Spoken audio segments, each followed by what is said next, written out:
Michelle Ricketts, bringing you your 3-day weekend lifestyle. And Yan, our husband and wife team, committed to helping individuals with their pursuits in leadership, business, and financial independence. They're both licensed financial professionals who have been in the financial services industry for over 5 years. Tony and Yan are passionate about educating families and empowering individuals with financial literacy. Their mission is to inspire, inform, integrate financial literacy into people's lives so people can reach financial freedom through education. Tony and Yan offer complimentary financial strategy sessions and host weekly financial education workshops in the Vancouver area. And it is my extreme pleasure to introduce Tony, Trieu, and Yan. All right. Thank you, Michelle, for that kind introduction. How are you guys doing? Good. Good. Can you guys hear me okay? I know I'm very small, so I have a small voice. But I am going to... Can you interrupt? Yes. Can I get everybody to move up? There's 3 seats here. Let's get close and so my wife doesn't have a big voice, and we won't pick on you. I promise. Is that okay? Just because there's a this is the main event, and we want you to get the most value. Yes? No? Yeah? Yeah? Okay. That's fine. Thank you. All right, so today, Tony and I are going to talk to you guys about 3 financial strategies on how you can achieve the longest vacation of your life. Now, does anyone have any guesses on what that could be? Yeah. What's that? Win the lotto. Win the lottery, okay. I think someone said it over here. Earning passive income. Sorry? Earning passive income. Running passive income. Spoken like a true business owner, right? And a true investor. But it is pretty much your retirement, right? Because your retirement is your longest vacation, right? And so many of us spend so much time planning our family trips, our grocery lists, our birthday parties, but not a lot of people sit down for a good couple hours a day or a month or a week to really plan out their longest trip or the longest vacation, which is really their retirement, right? So today we're going to spend a good hour with you guys to help you guys understand what it takes to financially retire, okay? And one of the financial concepts that I will be sharing with you is the X-curve concept. And this X-curve concept is something that I'm incredibly passionate about, because once you guys understand how to achieve this X-curve, then you can understand how to become financially free, okay? So everyone here has a handout. So we're all going to follow along, so it's going to be interactive, okay? So the X-curve concept describes the relationship between our financial responsibilities and our wealth, okay? So everyone in this room here is somewhere along this X-curve, okay? Because everyone here has some financial responsibilities and some money. True? Awesome. All right, so this red line here represents our law of decreasing responsibility, while this green line here represents our law of building wealth. Okay, so generally when we're younger, we tend to start off life with a little bit less wealth. Maybe because we're just starting a family, we're just starting a career, so we just start off life with a little bit less wealth. But at the same time, we tend to accumulate a lot of financial responsibilities.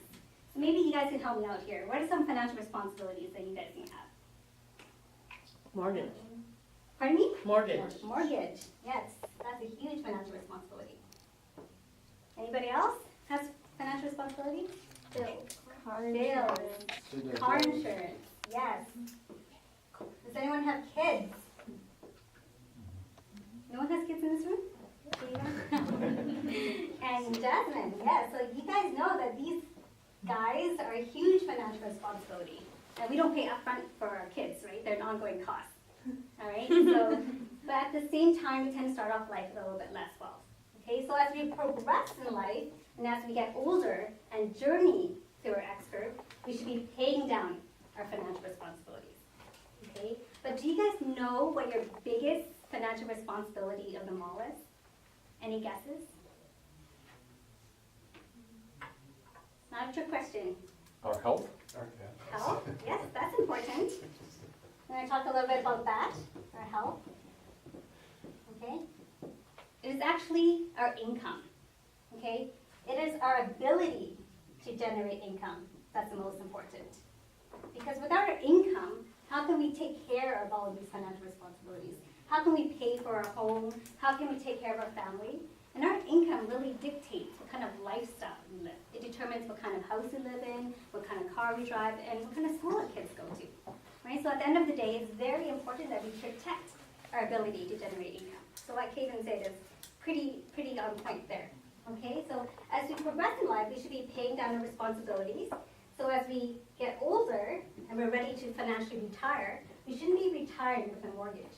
We should be paying down our mortgage, right? We should be paying down any liabilities that we have, and we should, hopefully, our kids will be old enough and they can take care of themselves by then, or they'll be out of the house so they can be independent, right? And we should only have simple living expenses, okay? And at the same time, we should be building our wealth. We should be saving and investing our money so that we have a big bag of money when we're ready to retire that will generate us enough income or interest to fund us for the rest of our life. Okay, because the goal is to have our money outlive us by just one day. We don't want to outlive our money and realize we didn't save enough money and have to go back to work. True? Right? So there's only going to be two problems that we may encounter as we journey through our X-curve. Okay, and the first problem is, in the first line there, is what if we die too soon? What if we're no longer here to take care of our financial responsibilities? Who's going to take care of our financial responsibilities for us? Therefore, it's very important that we protect our ability to generate income with insurance. Okay? Now, on the flip side, right, the other problem that we may encounter is what if we live too long? Now, what if we live too long without adequate income? Right? Medical advances nowadays are allowing us to live a lot longer. But the longer we live, what more do we need of? Money. Exactly. So that's why it's very important that we understand how to use our investments to last us forever. Right? Sounds like a very straightforward concept. But do you guys think that a lot of people are achieving their X-curve today? No, right? A lot of people, well, I sit down with quite a bit of families and individuals, and I have people tell me, yeah, I'll save money when I get rid of all my debt. I want to focus on paying off my debt first, which is fine. But how long do you guys think it'll take for a family to be completely debt-free? 30 years. 30 years, okay, I like that number. A long time, basically. But do you guys know what the biggest debt a family will accumulate in their lifetime? Mortgage. A mortgage, exactly. Because you know that when you buy a mortgage, you don't actually buy a home. You buy a mortgage. Because if you guys don't pay your mortgage, what does the bank take? It takes your home. Who really owns your home at the end of the day? Right? So if you accumulate a mortgage at age 30, and it takes you 30 years to pay it off, you'll be 60 by then. Will you really have enough time from 66 to 65 to save up for your retirement? Probably not. So how can you retire? Right? I also have people tell me, I'll save money when I make more money. But I also know that we live in a very beautiful city, and if we make more money, we also tend to spend more money. You might buy a bigger house, a nicer car, right? So our responsibility line goes up, right? So we don't actually end up paying down our financial responsibilities. So what I'm trying to share with you guys is that it's very important that we do both at the same time. That we pay down our financial responsibilities while building our wealth at the same time. So you get these two lines to cross, right? And open up this gap even further. Because the sooner we get these two lines to cross, the sooner we achieve something called financial independence. Financial freedom, where our money is taking care of us. Because that's what real retirement is about. Right? Having less responsibilities, but a lot of money to take care of us. Right? So imagine this, when you're retired, you're technically no longer working for money. But where's that money coming from? It's coming from this big bag of money that we saved. But we have to understand how much money we need to save in order to make this money last us forever. So what we're going to do is help you guys calculate what your financial independence number will be. Does anyone know what the FIN number is? The financial independence number is? Right? This number should be as important as your social insurance number. Okay, so we're going to help you guys calculate what your financial independence number will be. Because a lot of people, wouldn't you guys agree, save money blindly. They save a couple $100 here, a couple $100 dollars there, but do you guys really know what that's going to get you at the end of the day? Do you guys really know if that's going to last you forever? Right? I think that's so important, right? And as you guys may notice, that there's no age for younger or older, because retirement has nothing to do with age. It has everything to do with how properly you planned and how much money you saved. Okay, so if you guys wanted to retire at age 55, you can, right? It just comes down to understanding what your FIN number is and how much money you need to save today in order to reach your financial goals, right? And proper planning and saving, right? Does that kind of make sense, guys? Yeah. Awesome. So Tony here is going to help us calculate what our financial independence number will be. Okay. Excellent. Everybody looks so shocked. Didn't she do a wonderful job? Did you guys everybody understand this? Yes. Right? Yeah. And here's the thing. I want to share quickly. I'm gonna look at the time. Make sure I have enough time. To me, really learning how to do this. Has anybody received any financial education before in school? So if you're like, maybe they brushed through it so quick, you probably don't remember, but you remember something, but you don't know what they talked about. Is that true? Mm-hmm. Right? And why I'm so passionate about this is because obviously I didn't learn much of this. I grew up here in Canada, and I went to school. I didn't learn any of it. And more importantly, as you can see, my parents are originally not from here.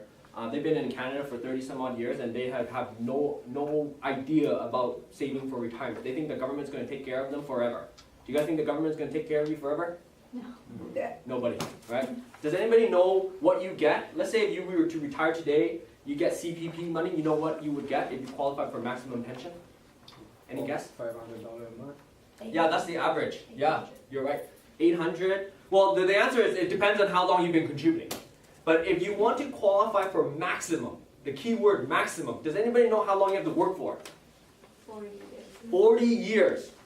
There's how my parents immigrated here. They're not going to do 40 years, right? Maybe some of us might be able to, but the majority of the people don't get maximum. That's what maximum right now. If you were to qualify for maximum pension, CPP is at $1,093 or something like that. Can we retire with $1,093? No, right? And it's tough. You see articles right now. A lot of people that didn't save up for any type of retirement.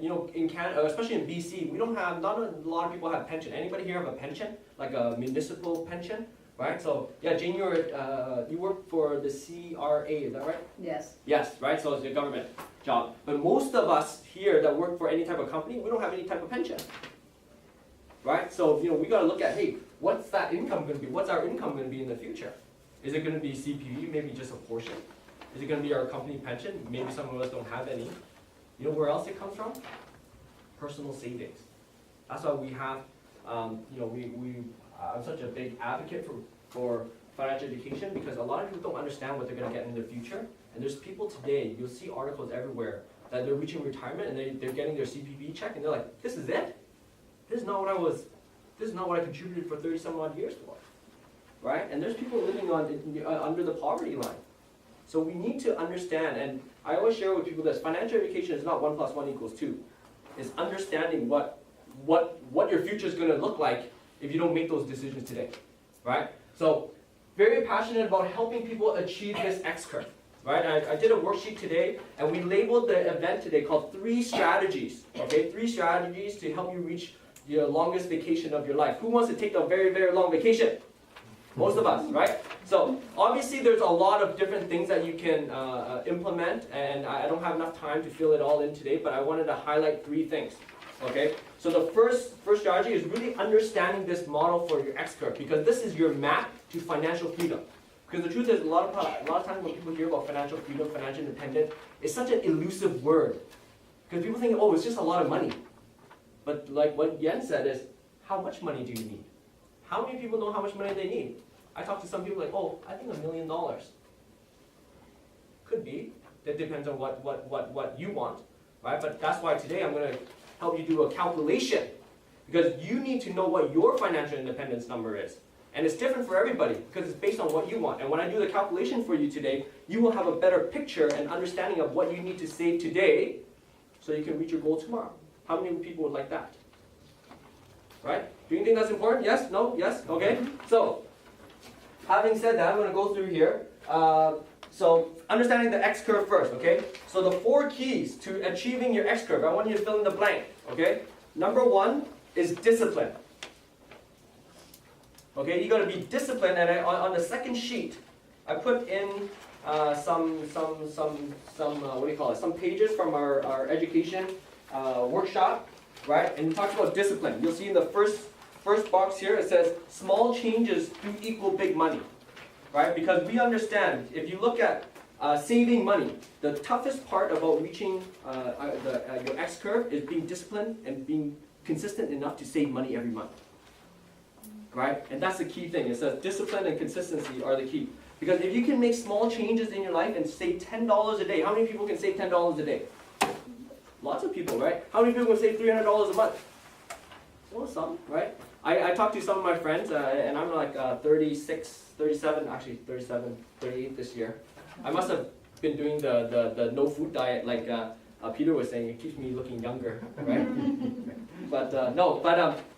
I have a lot of friends my age that they say, hey, saving $300 a month is too much money, Tony. They say, hey, I need to spend it on the weekend, I got to go out, and I got to do all these different things. But when I ask them, hey, can you save $10 a day? A lot of people say yes. But if you really understand it, it's really the same thing.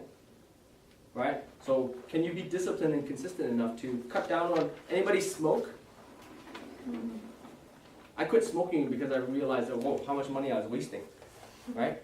A pack of cigarettes used to be $10. I think it's a little bit more today. Right? That's almost $300 a month. If you can receive on average, they say here 8%, in 30 years you can have $500,000. How many people can use $500,000 in 30 years? I will be 67. I could use it. Right? But what if you're really disciplined and save $20 a day? You can have almost $1 million. 900,000. You see, to get to $1 million is really not that difficult. The difficult part is, can you be disciplined and consistent enough to save that money? Right? Because if you understand now, hey, what $10 can do for you in the future, maybe buying $5 coffee is not so good. Right? Anybody drink Starbucks? Starbucks? No Starbucks drinker? Excellent. Right? So are you a Starbucks drinker? Right, Michelle, how many Starbucks do you have in a day? Are you one of the fancy Starbucks drinkers? I am too. I'm guilty of it. I guess one or not on average though. Okay. Depends, yeah. Excellent. But you understand what I mean, right? It's like $5 here, $10 there. It could add up. Right? So we need to understand the future value of our money. Okay?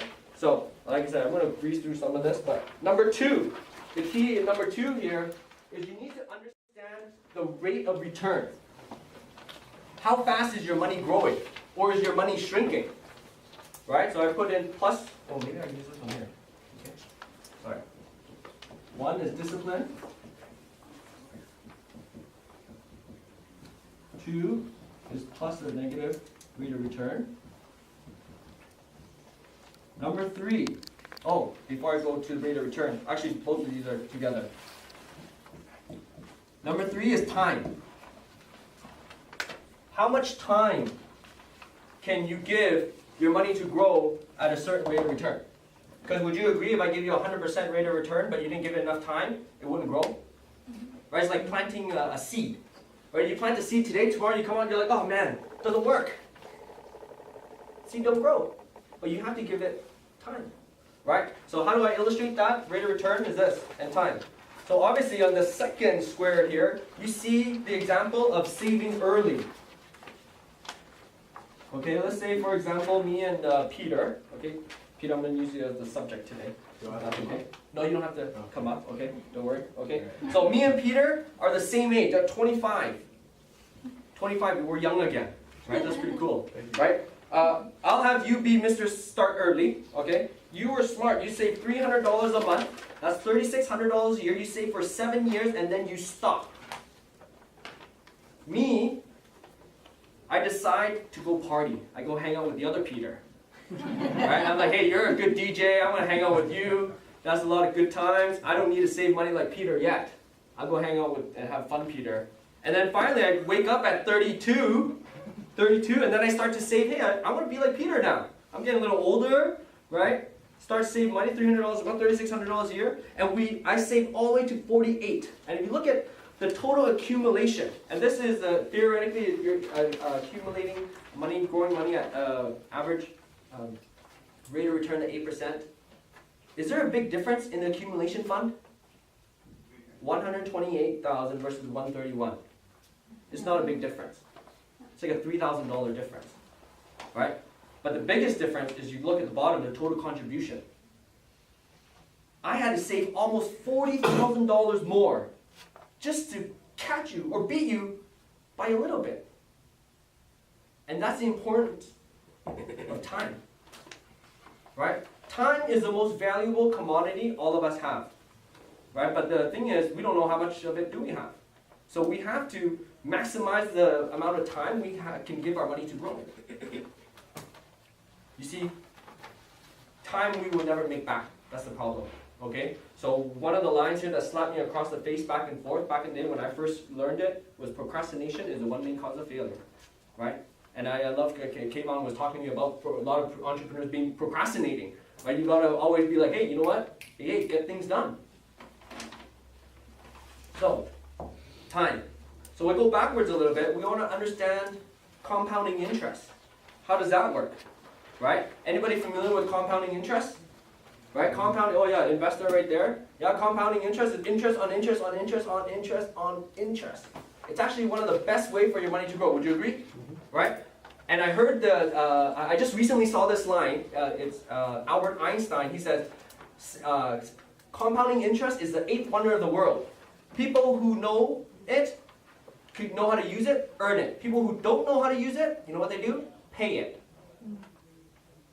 Because a lot of us pay compounding interest on our credit cards, right? And a lot of type of loans out there are all compounded. But are you receiving compounding interest?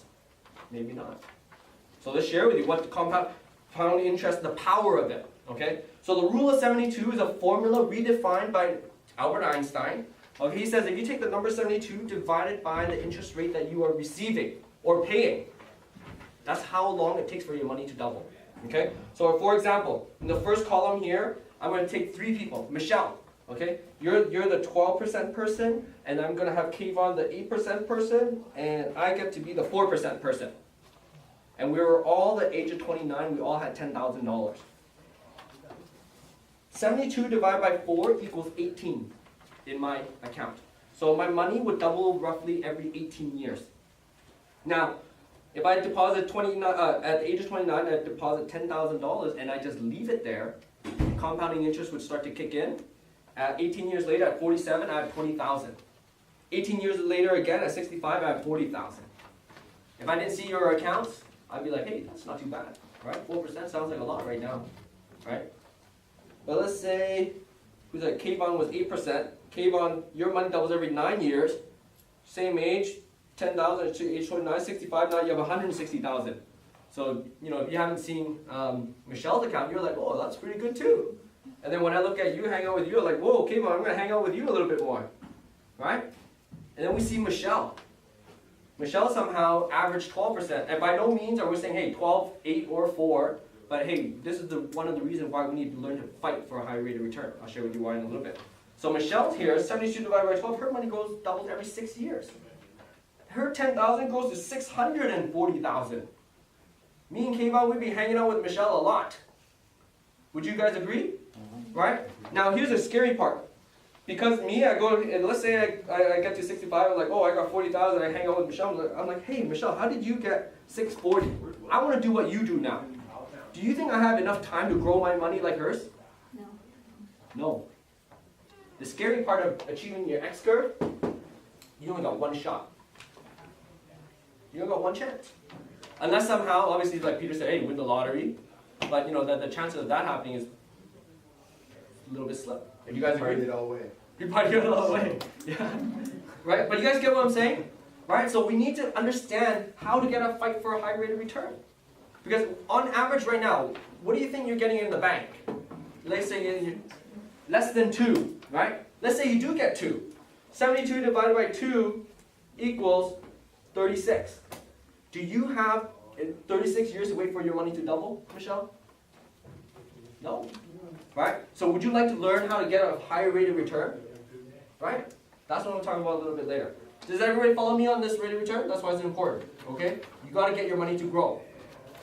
the last part is this last square right here, the most important little page, okay? It says the effects of taxes and inflation on your purchasing power. Anybody familiar with inflation? Right? It's the rising cost of goods and services. Or it could be seen as a decreasing value of our dollar. Every year they print more money, guess what? Your dollar loses some value and you need more of that dollar to buy the same thing. Right? The most common thing that you see inflating all the time is gas. Anybody buy gas? I came back from Toronto. Toronto gas is like $1.10. What are we doing paying like $1.30 out here? That's crazy. Right? But look at the example. Right? Let's say, Michelle, you said most people get maybe 2%. Let's say you even get 3% in this example. If you save $100, you get 3%. You minus your taxes, let's say on average 25%, minus 75 cents, your net after tax is 102.25. And then you have to subtract inflation. Inflation is what we call the silent killer. It's the thing that shoots you in the butt and you don't even know what hit you. Right? That's the one thing that most people overlook. Right? They forget to calculate that. We make a lot of money, we're like, oh, why am I still so broke? Because now your bread is more expensive. Your vegetables are a little bit more expensive. Your cucumber, your gas, everything you need has gone up. I remember when I take the bus back in the day, it was like 75 cents. I think now it's like $2.75. Right? Something like that. More zone is like, oh, I don't even want to think about that. Can't do the math that big. So if you do 3% on your money, which sounds pretty good, right, Michelle, if you're getting 2. Do you see what it says there? You lose money. You have to subtract inflation. Inflation in North America between 3 to 4% on the average. Okay, it fluctuates every year. Last year I think it was like 2.6 or something like that, but this year it's getting hovering back to 3. But from 1935 to 2014, the average inflation in North America is about 3.6. It's a little bit lower in Canada. Okay, but it's still on average we calculate say 3%. Everybody follow me? Yeah. Okay. So on the other side is the example of what if you get 5%? And why do I say this is the most important page? Because we help people understand that you have to get at least 5% on your money to beat taxes and inflation. Let me repeat that. You have to get at least 5% on your money to beat taxes and inflation. Most of you are getting 2%, 1%, whatever the bank's guaranteeing us right now. Right? Does everybody love the word guarantee? Right? Really warm, fuzzy, like, oh, at least I'm getting a return. But let's do the math. What does it guarantee us? If you're getting guaranteed 3%, you're still losing. So I say, it only guarantees us to be broke. Right? You get 1%, you're guaranteed to be broke. You either keep on making more money, working harder, and then guess what? You're just paying more taxes. Right? So the last part right here is you need to understand, and this is the one I don't have enough time to finish talking about today, but you have to understand tax advantages. Where to save your money, where to invest your money, so that you have tax benefits. Okay, there's a lot of good ways in Canada to grow your money tax efficiently, and there's lots of different ways to use your money tax efficiently too. So do you think it's important that we understand how to utilize those tools? Because who likes to pay taxes? Everybody should pay their fair share, okay? I'm not saying you shouldn't evade on your taxes, you pay your fair share of taxes, but if you could minimize the amount of taxes you need to pay, that just means more money in your pocket. We pay our taxes and alcohol and cigarettes. Yeah.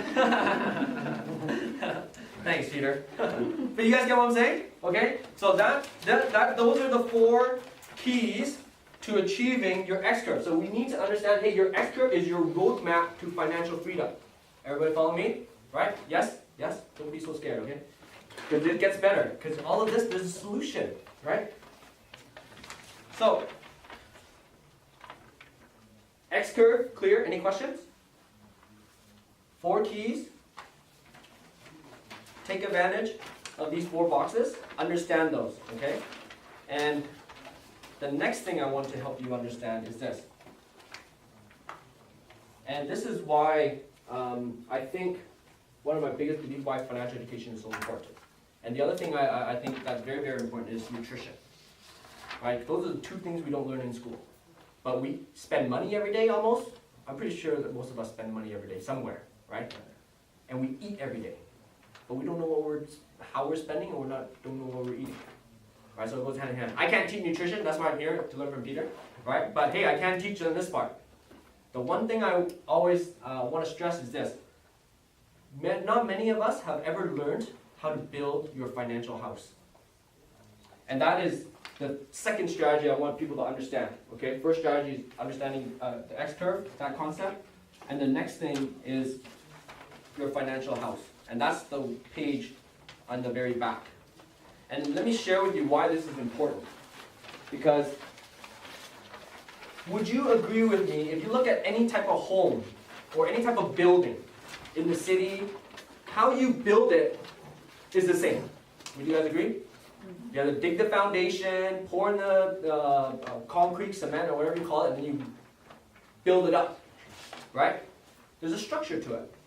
Now, if there was anybody that said, hey, you know what, I like to start from the top. I want to build a roof first. How's that going to work out for you? Pretty tough.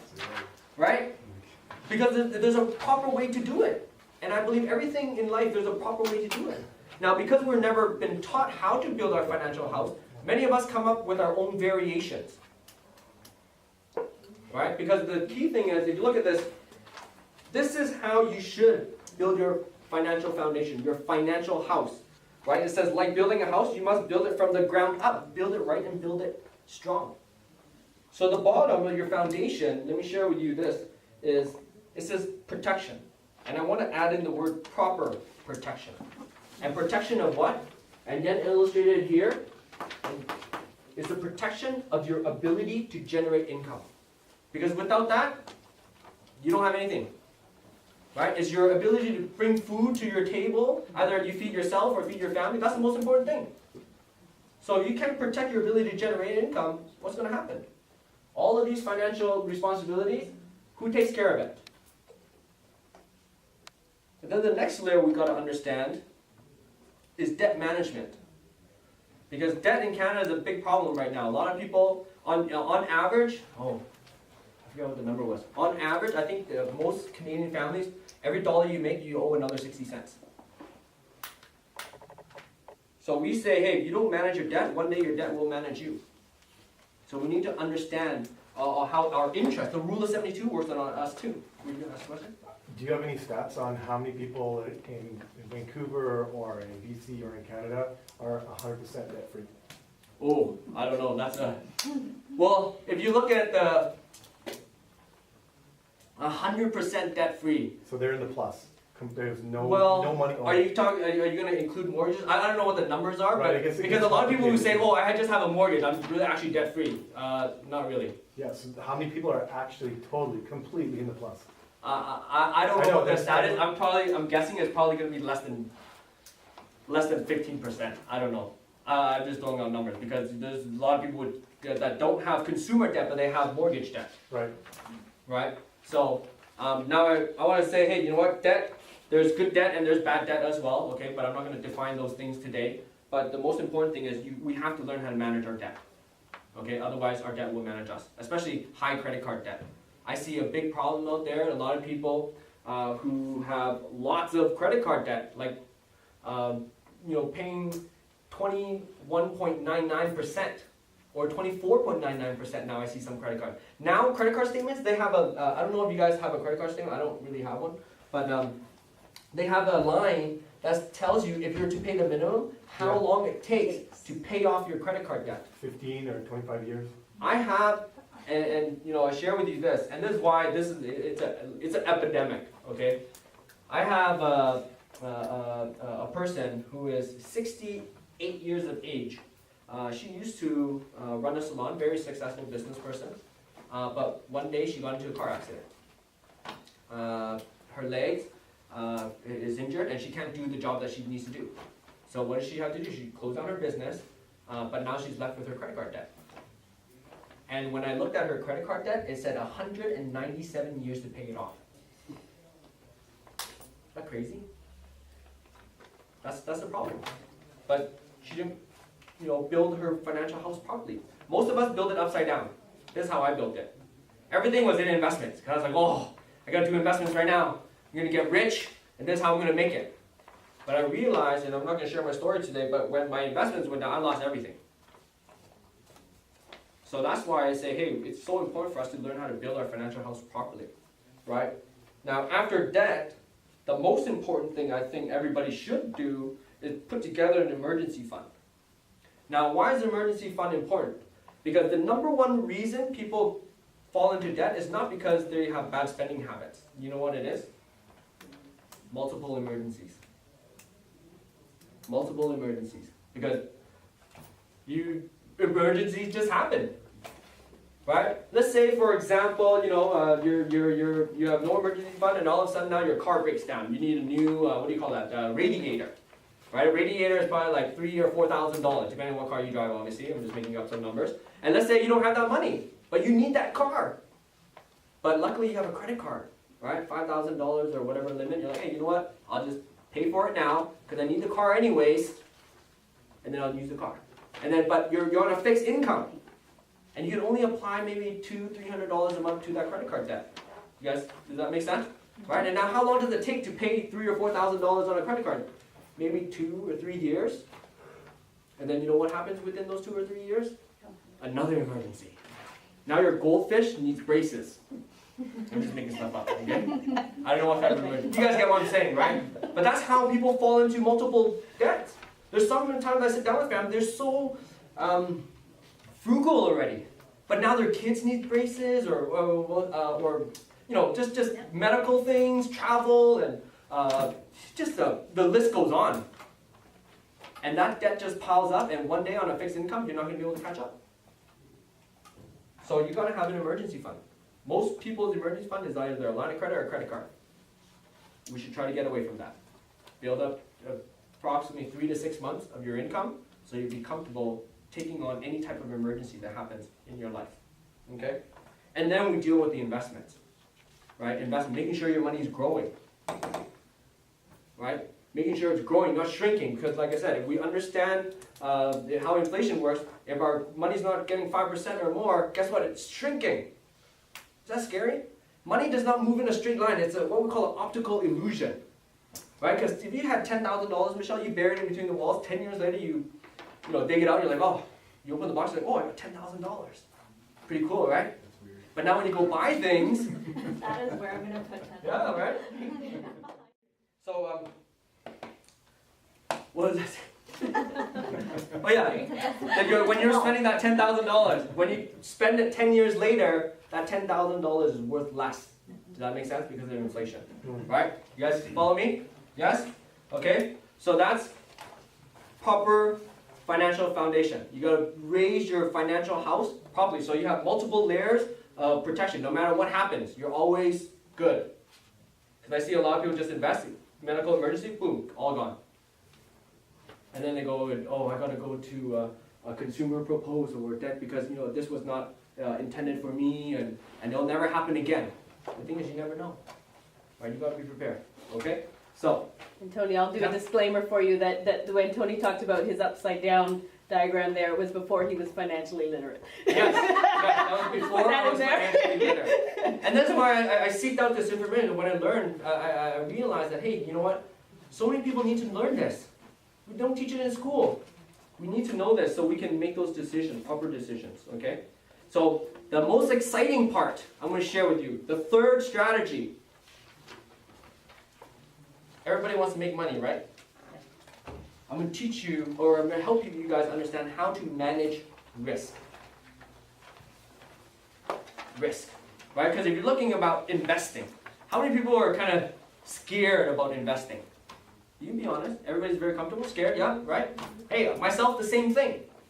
And I want to help you guys understand how to manage risk, because risk is only risky if you don't understand it. Would you guys agree? Yeah. Right? Sometimes, especially before I got into this with investing, I heard about the market recession and all this kind of stuff, all this negative stuff. It's like, oh, I don't want to go near that place, right? Most of us just watch on the other side of the fence and like, oh, what's going on over there? Because it's risky. But when we understand risk, we can manage risk. So that's what I want to help you guys understand today, okay? How to manage risk. Now the prime example in terms of managing risk and understanding, I always use the example of crossing the street. Peter, if you don't want to cross the street and you just cross the street, is that risky? Yeah. That's pretty risky, right? Don't know, it's like, woo, boom, done. The fact that I don't know is weird. Yeah, right? That's kind of weird, right? But that's kind of, and I'm kind of paralleling it to investing, right? But if you knew how to cross the street, you can pretty much minimize the risk, right? And how you do that, there's a strategy, right? You look left and then right, and then you walk or you run depending how fast the car is coming. True? Right? Yes. Okay? In Vietnam, there's no street lights, okay? The cars just keep going. You just have to go like, it's like Frogger. It's like, whoa, whoa, whoa, whoa. You just, yeah. Right? So now even if you went and pressed the button, and then the walking guy comes on, at that point, you cross the street, you still have a little bit of risk. Somebody could run a red light. Right? So risk is always there. You just have to understand how to manage it. So I'm going to help us understand how to manage risk today so that we can feel more comfortable investing. You guys excited for that? A little bit? Okay. Oh, what happened to the brush? Okay. This is one of my favorite parts, okay? Because obviously, the first two, it's all about structuring your house so you have peace of mind, okay? Because you need peace of mind. And once you have peace of mind, you have foundation, you have structure, then you can start, hey, okay, let's start growing this big bag of money. Because on this sheet, that's what we're going to help you calculate. Oh, actually, I'm going to help you calculate that first. And then I'll teach you how to grow it. So you see here, it says today's age, okay? If you guys have a cell phone, I'm going to get you guys to pull it out in a little bit. But today's age, you write your today's age. I'm going to help you calculate what your FIN number is. This is your financial independence number. Okay? You write your today's age, and under the income, you write your desired income if you were to retire today. If you were to retire right now when you walk out the door, how much money would you like every month? And I know the answer is going to be, oh, I want a lot, or as much as possible. But you be realistic about your goal, right? It could be, and if you never thought about it, it could be like, hey, my question to a lot of the people I sit down with is, how much are you making today? Are you comfortable receiving that same amount, or would you like more? Okay, so you write down what your desired income when you financially retire here per month, okay? Now I teach you how to calculate inflation, because you have to take into account inflation. Okay, so you write down, Peter, can I use you as an example? Yeah. Okay, so Peter, today's age, what is your age? 25. 25, excellent. And what is your desired income when you retire, financially retire today? 8,000. 8,000, okay. Okay. Hey, my goal is not to kill your hopes and dreams. It's to map you to your X-curve. Does that make sense? Right? When I show you the solution, hey, you decide if you want to walk that path or not. I think that's the most important. Right? Okay, so at what age, so you see red age, this retirement age, okay? At what age would you like to financially retire? Tomorrow? That's okay, because he's a lottery winner, right? No, but give me an age. Okay, let's throw in 48. 48, okay. So whatever you guys desire, okay, you put in your number, 48, okay? So from 25 to 48, how many years do I have? 23, is that right? 25 plus 23 equals 48. Yep. Okay. Good thing is I'm not good at math, but I do have a calculator. Okay, so how we do this math is whatever your wanting desired income in the future, and we figure out how much, at what age you want to financially retire, figure out what's the time frame you have to that reaching that goal. Okay, so the next thing we're going to help you calculate is, you know that today, 8,000, 23 years later, is not going to be 8,000 anymore. So we're going to help you find the equivalent of that 8,000. Okay? So if you guys want to pull out your cell phones and go to, if you have web access, if you're not, you can follow along with me, it's okay. So I always just go to this site, it's called the calculatorsite.com. Okay? And I'm just going to use their trusty compound interest calculator. Okay? So you just go, once you click on, you go to compound interest calculator. Everybody got there? It's called thecalculatorsite.com. You do my calculation. Yeah, I'm going to do your calculations for you. Okay? So everybody see? So everybody, because I know everybody, some people want to keep their numbers private, right? So I want you guys to do it this way. Okay, so you got this orange page. Yes, Michelle? Yeah, excellent. Okay, so the base amount, we're going to put in whatever your desired income would be. So Peter's case, I would put down 8,000 right now. Okay, so if yours is 2,000, 3,000, 4,000, whatever it is, you put in that amount. And the annual interest rate, we're going to calculate inflation at 3%. So you put in 3%. Okay? And the calculation year. So the year is how much year you guys have in between here. Okay, so in Peter's case, it's 23 years. Okay, and then the regular monthly amount, we're going to put 0 because we just want to find the equivalent of 8,000 or whatever your number is, 23 or whatever year from now. Did everybody follow me? You lost? Yeah, I missed you somewhere in the beginning, so I'm not sure. Keep going though. Okay, so anyways, so we're not putting in any deposits. So we're going to pull up and compound annually. Okay, yearly. Okay? And then I want you to click on calculate. So just calculate, and then you scroll down. So Peter, it says right here, the equivalent of your $8,000 today, your future income would be $15,788. Michelle, did you get a number? Yeah. Okay, excellent. So that's the equivalent. Which one is the equivalent? So the very last number. So when you click calculate, Yeah. you scroll down and you go to the very last number. Right, the one on the far right. The 12,000. Yeah. Okay, so I'm just going to use round numbers for easy math. Okay, Peter says it was 15,700. So his future income, he would like the equivalent $8,000 today is 15,700 per month. Is that a lot of money or a little bit of money? A lot, right? Do you guys think that's realistic? That 23 years from now, his 8,000, he will probably need 15,000?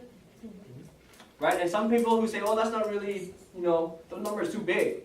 Well, I always say, hey, let's rewind the clock the other way. 23 years ago. 23 years ago, bread was a lot cheaper, gas was a lot cheaper, a lot of things were a lot cheaper. And the way that we're going right now, everything is just getting more expensive. Okay? And this is one of those things, I think, when I look at a lot of baby boomer calculations, they forgot to calculate inflation. Because $300,000, $400,000 sounds like a lot of money, but Yen said earlier, that's what a lot of people have right now. And they look at their calculation and they see, oh, actually, $300,000, $400,000 is not going to last me that long. On average, a retired couple spends about $30,000 a year. At $400,000, how long do you retire for? 12 years, 13 years? Then you go back working at Walmart as a greeter. Right? But at 75, who's going to hire you? Very tough. So we need to figure out that number. Okay? So now you have 15,800. You got to times that. That's your monthly requirement. You got to times that by 12 to figure out your annual annual desired income. Okay? So in Peter's case, 15,700 times 12 is 188,400. Are you scared of that number? Like I said, my goal is not to kill your hopes and dreams, just to map you to them. 188,400. Okay, so whatever your number is. So this annual number, what you got to do now, you guys see this chicken right here? Peter, Start feeding it. yeah. If I gave you a chicken, you ate the chicken, how long are you going to survive? 3 days. 3 days. Actually, he eats a little bit at a time. No, but you guys want to know what I mean. If you eat the chicken, there's going to be no more chicken. Yeah.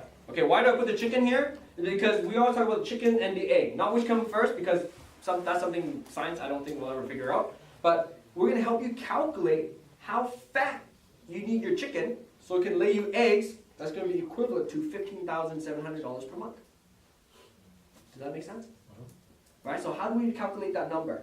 So you need your annual number right here, 188,400 or whatever your number is. What you're going to do is you're going to divide it by 0.05. So divided by 0.05 equals. So Peter's financial independence number, your FIN number, that's what I put your FIN, F-I-N number right here. Peter's FIN number, or right in green, is 3.77 million. Michelle, did I lose you? Should you take, yeah, you're good? Okay. So that's your FIN number. Based on your desired income today. You see, that's why it's important we understand that math. So now that you know, where's your chicken sit? Your chicken sits right here. Right? So now that you know your FIN number, what we can do is we can reverse engineer and figure out how much you need to save monthly so you can reach that goal. Does that make sense? Right? Because like what Yen said earlier, a lot of people today save money, save for retirement blindly. They say $200, $300 a month. Say, oh, that's great. What are you gonna, do you know what you're going to get? Almost 90% people say, I don't know. Is that scary? Right? And why do I say, and just to show you that math, okay, a lot of baby boomers, or a lot of people who are doing that 300, just put in that calculator site, go, let's say you start at zero money, you get, let's say on average, if most of the people, what kind of rate of return are people getting right now? What do you guys think? 2? Okay, let's go 3. Give them a little bit more, okay? Let's say you get 3%. And let's say you start saving at 25 years of age. And then you save till 65. That's 40 years, okay? I'm going to put 40 years there. So if you guys can follow along, you guys can. And let's say you save $300 a month. So you put in $300 a month. And then you calculate. I'll show you how much money that is. $275,000 at 3%, saving $300 a month. So do you guys think it's important we learn how to get a high rate of return? Right? Because otherwise you're going to lose. That's why a lot of people are losing right now. Right? So I'm not going to do this part. Oh, actually I probably will if I have time. Yes. A little bit. Okay. So to get this, how much you need to save each month to reach your goal, you just fill in that the interest, compound interest calculator. You do it until you have, let me explain. It's the one that says savings goal calculator, right? Yeah, no, you can just do the same thing. You just punch in the numbers. Okay, so you start at 0. Okay, if you have some money saved, you can put in like 20, 30, 40, whatever thousand you want. I would recommend you use 8%. Okay, I'll show you how you get 8% later. And then how many years you have, and then you figure out how much you need to save. So in Peter's sake, if he's had 23 years, so I go back and change this to 23. So we're guessing the number we put into the regular monthly, right? Yes, okay. So Whichever. Peter would probably be like, let's say for example, if he saves $2,000 a month in 23 years, he might get 1.5 million. So that's still short from your goal. So what I'm trying to say is, that's what you need to try to calculate. Okay, so you can figure out how much you need to save and see if you can reach your goal or not. So let's say Peter has to save so much more just to make his goal. Yep. He can't save more money than he's making. Right. So that's why a lot of the goal people is just make more money. That's right. Right? Or you lower your goal. Right? Because $8,000 a month is pretty ambitious. Yeah. Okay, but like I said, I'm not here to kill this hope and dream. I'm just putting into reality what you need to do to get there. Because a lot of people say, oh, I want to have a lot of money. In Vancouver, that's not really ambitious. That's kind And of. you're right. You're right. That's kind of like you can't even buy a house making that much money a month. You see, that's why a lot of people need to talk to Kayvon and talk about getting into entrepreneurship. Because on a fixed income, it's going to be pretty tough. Okay? So I got 5 more minutes. I'm going to share with you managing risk. How to manage risk and return. Okay? So that last strategy I'm going to share with you is called dollar cost average. Has anybody heard of it before? Excellent. I get to be the first to share with you. Michelle, have you heard of it? Excellent. So after today, it's a secret, so don't tell too many people, okay? I'm just kidding. You tell the whole world. You go, hey, you come to this 3-day weekend lifestyle. They have this cool team, teach you financial fitness, and I learn dollar cost average. So let me share with you how it works, okay? I'll make it fun for you guys. Math sometimes is kind of boring. Okay, let's say, Michelle, you had $500 that you wanted to save and invest, okay? This is how we do it. We implement this strategy. We start in January, and we only take 100 out of your 500, and we invest it into a mutual fund that cost us $10 per unit. Michelle, how many units do we buy that month? 10, okay? Don't worry, that's the only time I'm going to ask you a math question. So you don't have to be like, oh my god, I gotta be ready. So, but that makes sense, right? Okay. February comes along. We take another 100. And the market's not doing so well. Drops down to $5. That month we buy 20 units. March. Alright. Take another 100. And maybe like the recession is starting to happen, drops down to $2. That month we buy 50 units. April comes along, we take another 100. And this month, Michelle, you give me a call. You're like, hey Tony, the recession is really happening now. What we're invested is only worth $1. Should we continue to save? I let you know we stick to strategy. What strategy will win? You give me the go ahead, we buy 100 units. May comes, we take another 100. And like the recession, maybe it peaks. We buy another 100 units that month. June comes along, you're sweating a little bit. You're like, hey, you gotta come see me. But at least, at this point, you've invested your $500. And maybe like the recession, it bounces that back just a little bit to $2. Do you think at this point we made money, lost money, or let's find out? Let's find out. Let's find out. Okay?